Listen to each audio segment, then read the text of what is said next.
বন্ধুগণ, আজকে ফুটবলে মাঠ কাঁপবে। বাংলাদেশের মাঠ ঢাকা ন্যাশনাল স্টেডিয়ামে বাংলাদেশ এবং ব্রাজিল মুখোমুখি। আজকে শক্তির আসল পরীক্ষা। আপনারা তৈরি? সবার চোখ বাংলাদেশের এই ফুটবল ম্যাচে। বাংলাদেশ এবং ব্রাজিল কারা জিতবে, কারা শক্তিশালী, আমি অপেক্ষায় আছি এই ম্যাচের। আপনারা আছেন তো? আর কিছুক্ষণের মধ্যে সন্ধ্যা 7টায় বাংলাদেশি সময় শুরু হয়ে যাবে ম্যাচ। বিষয় হলো যে Latin Bangla super cup Bafufe just অসাধারণ কাজ করছে, অসাধারণ। শুধু বিদেশ থেকে বাংলাদেশি বংশোদ্ভূত বড় বড় স্টার ফুটবলারকে নিয়ে এসে ম্যাচ খেলাবে, কয়েকটা ম্যাচ জিতবে না, এই পরিকল্পনা বাফুফের নেই। বাফুফের লম্বা পরিকল্পনা, গোড়া শক্ত করছে, গোড়া। আন্ডার-20 দল এসছে ব্রাজিল থেকে এবং আর্জেন্টিনা থেকে। চিন্তা করেন, প্রায় 17-18 হাজার কিলোমিটার দূরের দলগুলো বাংলাদেশে চলে এসছে। কেন? ভালো ফুটবল খেলতে।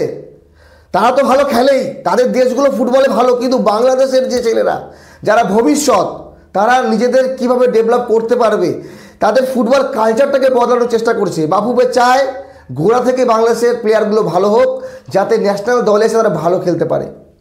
বাংলাদেশের মাটিতে ল্যাটিন বাংলা সুপার কাপের যে অনুষ্ঠিত হবে ম্যাচ, এখানে 3টি দল অংশগ্রহণ করছে।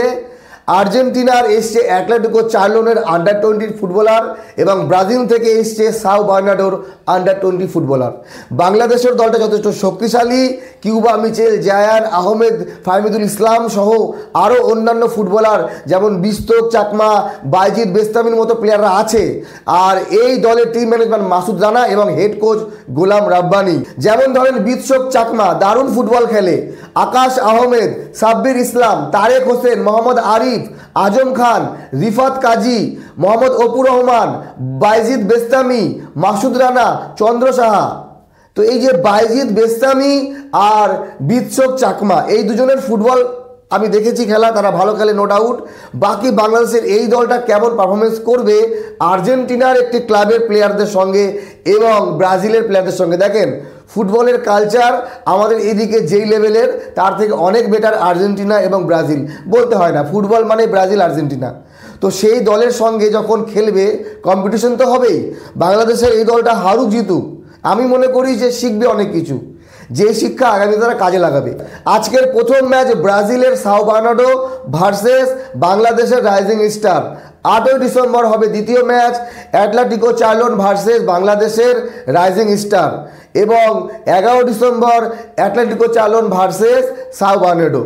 তো এই যে 3টি ম্যাচ ফুটবলের দেখার জন্য মুখিয়ে আছে হয়তো ফুটবল বিশ্ব।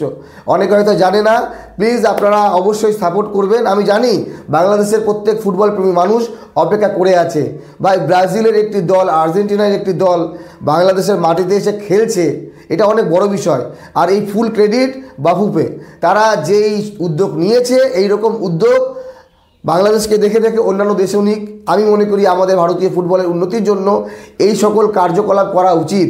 আমাদেরও গোড়া থেকে ফুটবলটাকে ভালো করা উচিত। আমাদের আন্ডার-17 দলটা AFC এশিয়ান কাপে কোয়ালিফাই করে গেছে ইরানকে হারিয়ে। আমরা ভালো খেলি, সব কিছু ঠিক আছে, কিন্তু যখনই আমাদের মেন ফুটবল দল আসে, জাতীয় দল কেমন যেন ধোঁয়াশা। AFC এশিয়ান কাপে বাংলাদেশেরও নিচে। এর কারণটা কি?